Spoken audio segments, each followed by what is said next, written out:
Bonsoir. Les États-Unis ont la fièvre ce soir. Une fièvre dont les symptômes sont clairs. Injustice, problème racial, problème social. La maladie est déclarée et rien pour le moment ne semble pouvoir l'endiguer. Une fièvre qui s'étend et qui touche maintenant San Francisco, Atlanta ou Las Vegas. À Los Angeles, les émeutes n'ont jamais cessé depuis 48 heures. Le bilan est très lourd, 31 morts, 1200 blessés et des centaines d'incendies. Didier Auriac. Los Angeles hier soir, le rêve américain tourne au cauchemar. Pillage, violence, supermarchés mis à sac. L'anarchie la plus totale semble régner dans cette ville où plus de 30 personnes ont déjà été tuées depuis le début des émeutes. Malgré l'état d'urgence, malgré le couvre-feu, des bandes de jeunes, en majorité noires, tiennent toujours tête à la police. Une police visiblement dépassée par ce mouvement qui s'étend d'heure en heure. Un exemple, le quartier coréen, où les fusillades se multiplient. L'an dernier, un commerçant coréen avait été laissé en liberté après avoir tué une jeune noire qu'il accusait de vol. La tension entre les deux communautés est donc énorme. Depuis hier soir, une trentaine de Coréens ont déjà été blessés. Dans les quartiers riches et à majorité blanche, notamment à Hollywood et à Beverly Hills, des incidents ont également été signalés. Plusieurs dizaines de maisons ont été incendiées. Pour tenter de rétablir l'ordre, 6000 gardes nationaux ont été déployés dans les rues de Los Angeles. Ils devraient être rejoints très rapidement par 4000 militaires et 1 millier d'officiers de la police fédérale. Je vous le disais, en quelques heures, cette révolte s'est développée et a touché plusieurs grandes villes américaines. Partout le même slogan, justice. Mais parfois les manifestations ont dégénéré en pillage. Anne Gouraud. Pas de justice, pas de paix. Malgré les appels à la raison, malgré les forces de l'ordre qui patrouillent sans relâche, malgré le couvre-feu, les émeutes enflamment désormais plusieurs villes. San Francisco, Las Vegas, Atlanta subissent entre autres les contre-coups de la colère de la communauté noire. À l'origine, toujours le même scénario, une manifestation pacifique qui dégénère en scène de pillage. À Atlanta, une centaine de manifestants ont ainsi mis à sac les magasins du centre-ville. Comme à Los Angeles, la garde nationale est intervenue. Dans la ville de Martin Luther King, la violence a fait 26 blessés.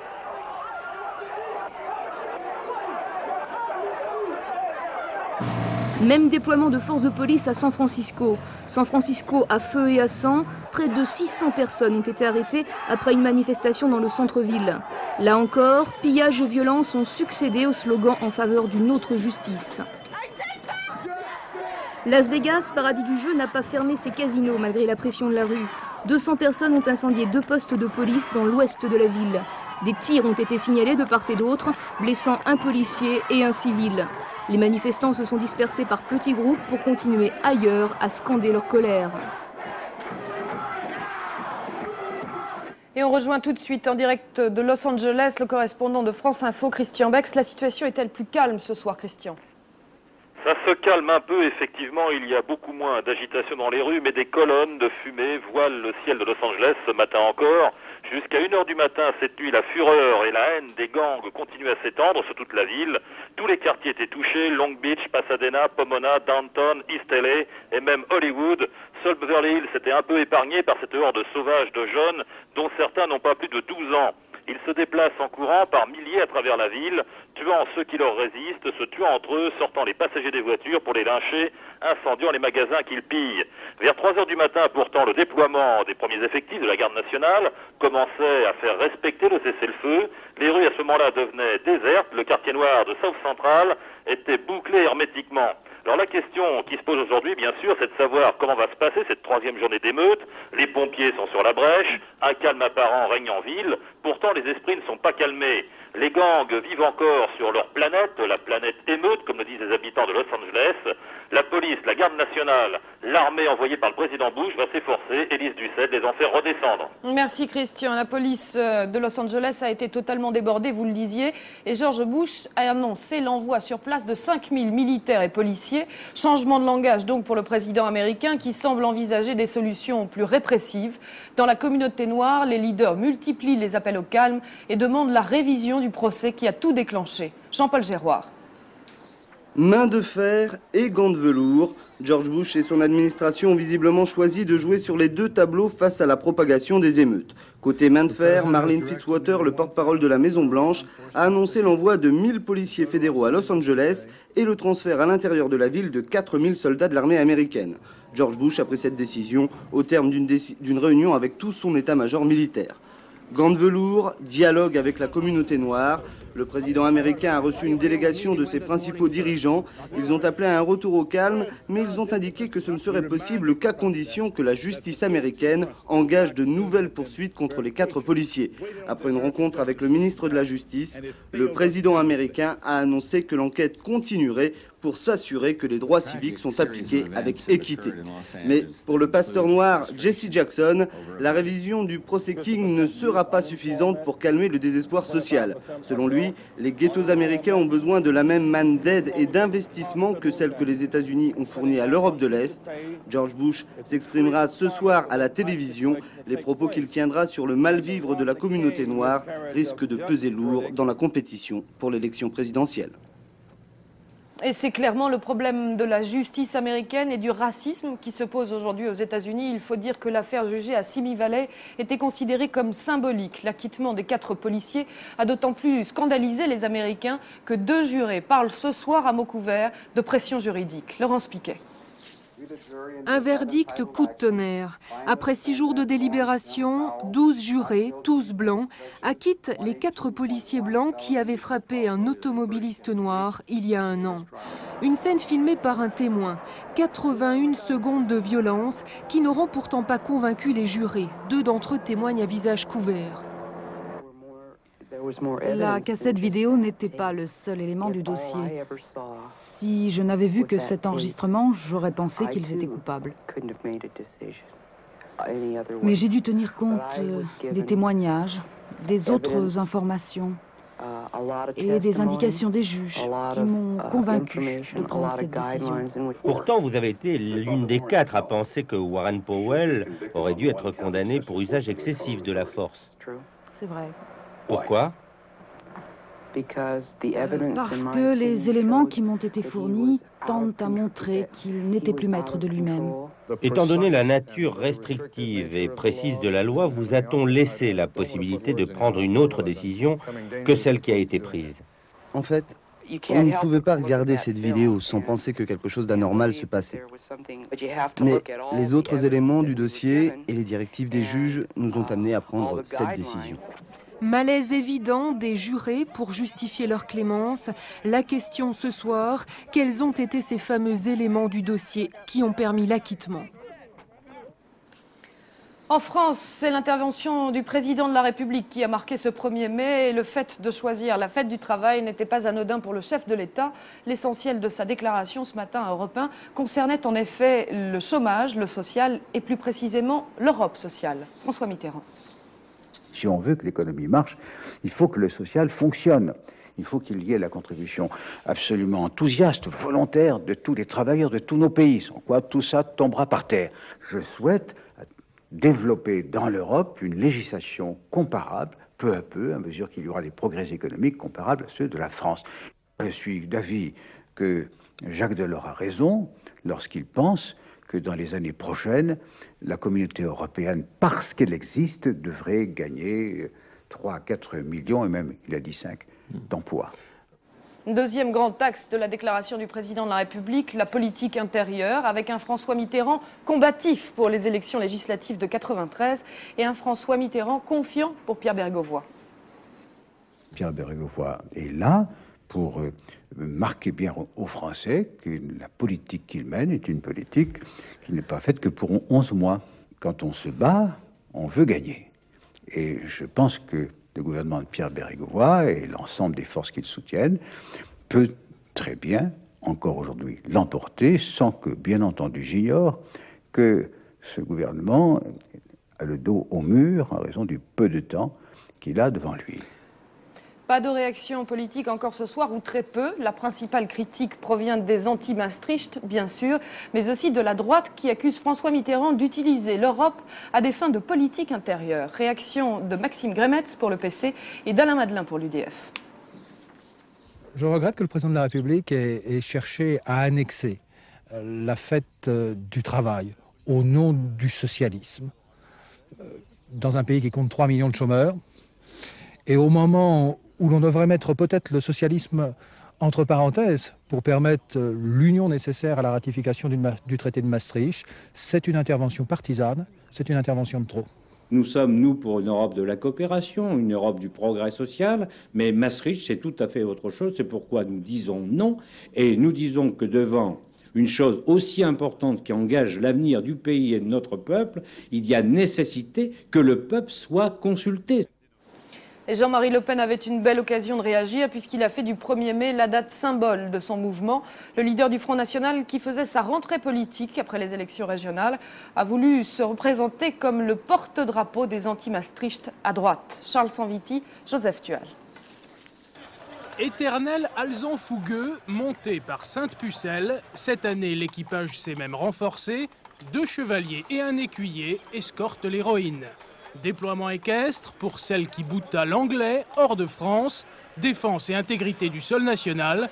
Visiblement, Jean-Marie Le Pen et sa dynastie apprécient.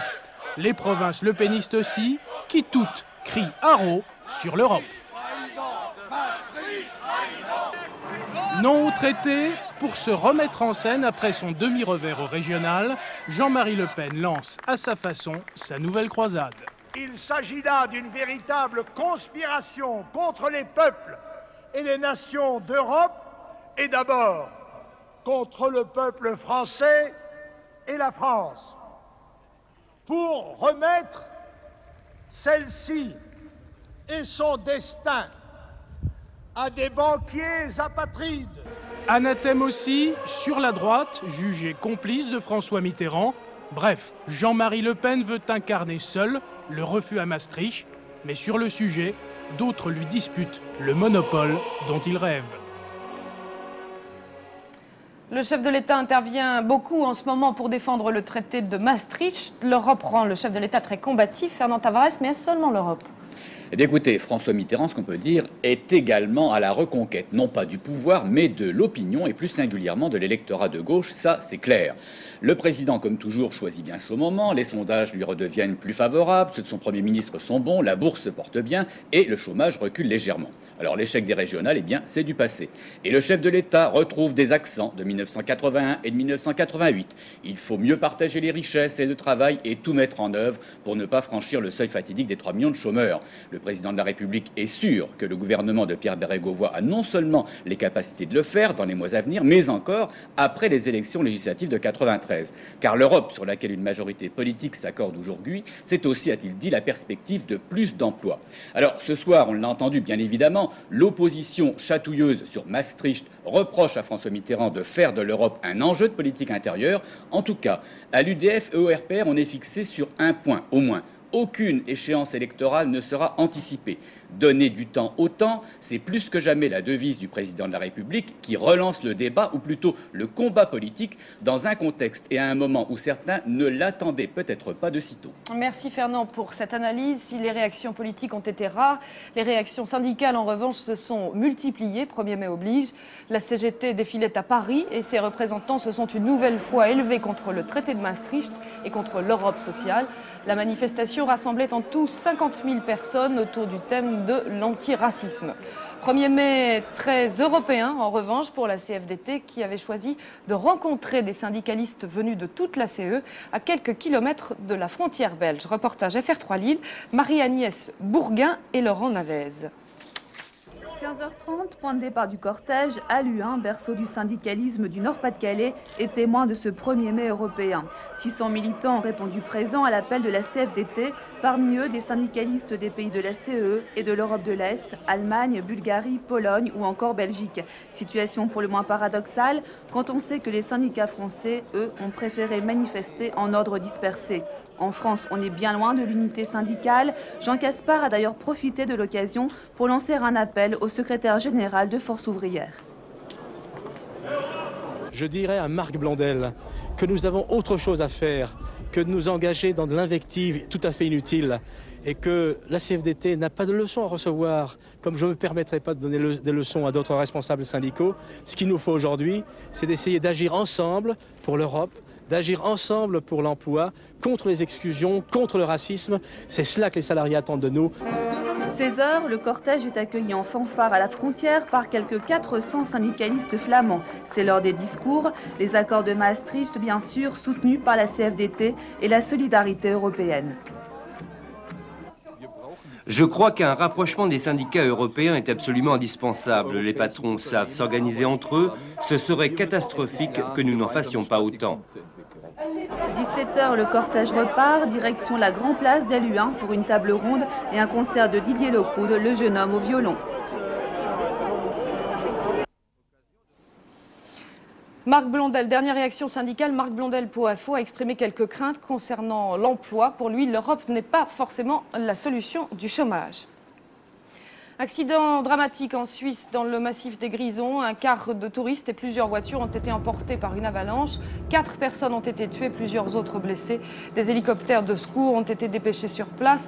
Et c'est toute la région qui est ce soir sous surveillance. D'autres avalanches pourraient en effet se déclencher. Vous le savez sûrement, c'est ce week-end que la 7 s'éclipse de notre antenne. FR3 reprend donc cette tranche de programme et elle le fait de manière prestigieuse. Nous diffuserons en effet demain à 20h40 La controverse de Valladolid, une production qui rassemble de très grands noms du cinéma. Jean-Claude Carrière pour le scénario, Jean-Daniel Verhaeghe pour la réalisation et 3 interprètes parmi les meilleurs, Jean-Pierre Mariel, Jean-Louis Trintignant et Jean Carmet qui est notre invité ce soir. Jean Carmet, bonsoir. Bonsoir, je suis tout à fait heureux d'être avec vous. Eh bien, on est très heureux de vous accueillir. Ça me touche beaucoup que vous nous souteniez parce que c'est une chose, c'est un film qu'on a tourné avec une telle envie, une telle foi. On est content de rencontrer des gens qui la partagent après l'avoir vu. Votre film le vaut vraiment. Alors tout de suite, pour mieux comprendre ce film, je vous propose de vous plonger dans la controverse de Valladolid. Nous sommes en l'an 1550, 58 ans après la découverte de l'Amérique, réunis dans un couvent en Espagne, des religieux, un philosophe, des colons et surtout une question essentielle pour l'avenir du monde. Les Indiens du Nouveau Monde ont-ils une âme? Dominique Poncet.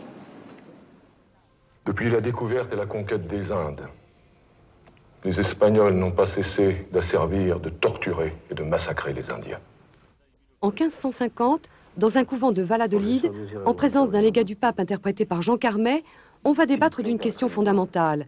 Les Indiens du Nouveau Monde sont-ils des hommes comme les autres ou bien des êtres inférieurs voués à l'esclavage? Des rumeurs se sont répandues en Europe, disant que les indigènes de Mexico et des îles de la Nouvelle-Espagne ont été très injustement maltraités par les conquérants espagnols.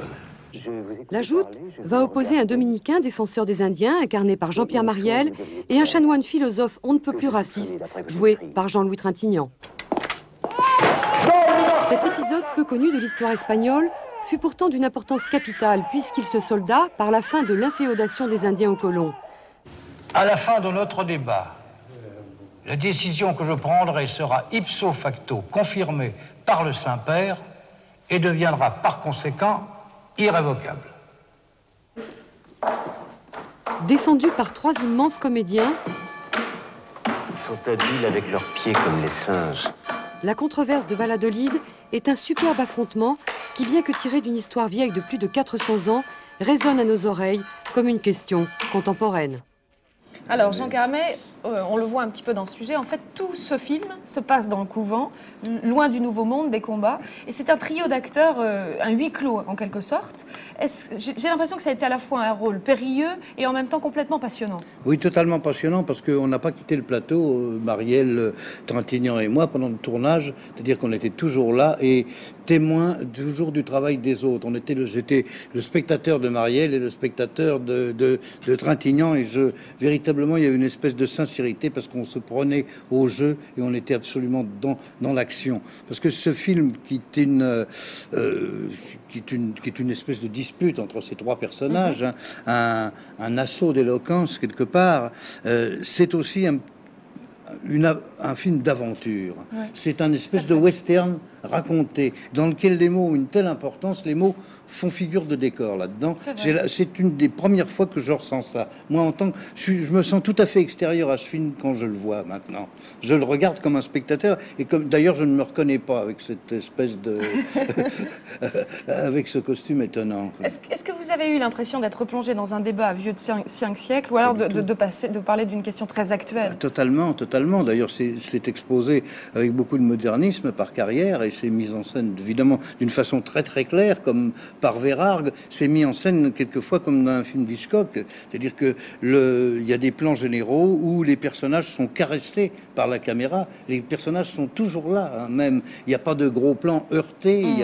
Et puis, Et puis c'est l'actualité toujours, puisque ce débat, on le...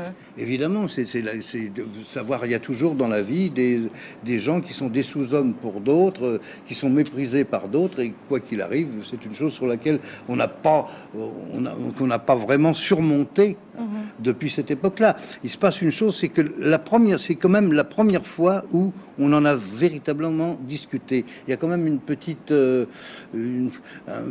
air de libéralisme au départ, mais qui se retourne quand même contre ceux qui l'ont fait, parce qu'il y a un suspense et il y a une fin qu'on n'attend pas, d'une cruauté terrible. Pas révéler. Et ce qui est absolument extraordinaire, à mon avis, c'est qu'il y a une espèce de démence là-dedans, parce que cette salle de monastère devient tout d'un coup un musical où il se passe des choses énormes. Et en même temps le centre du monde, parce que c'est là que va se prendre une décision qui va être appliquée dans le monde entier. Bien sûr, il y a là le représentant de l'empereur, de Charles Quint, qui est là, qui ne dit rien, mais je me retourne de temps en temps derrière lui pour avoir son adhésion, et puis il y a deux grandes idées qui s'affrontent, c'est-à-dire un homme de liberté, un homme généreux qui est Marielle, et un type à la philosophie extrêmement restreinte qui est Jean-Louis Trintignant. Alors pour vous, Jean Carmet, est-ce que c'était important de faire ce film au moment où tout le monde fête la découverte de l'Amérique? Bon, oui, je ne sais pas si... Enfin, je pense que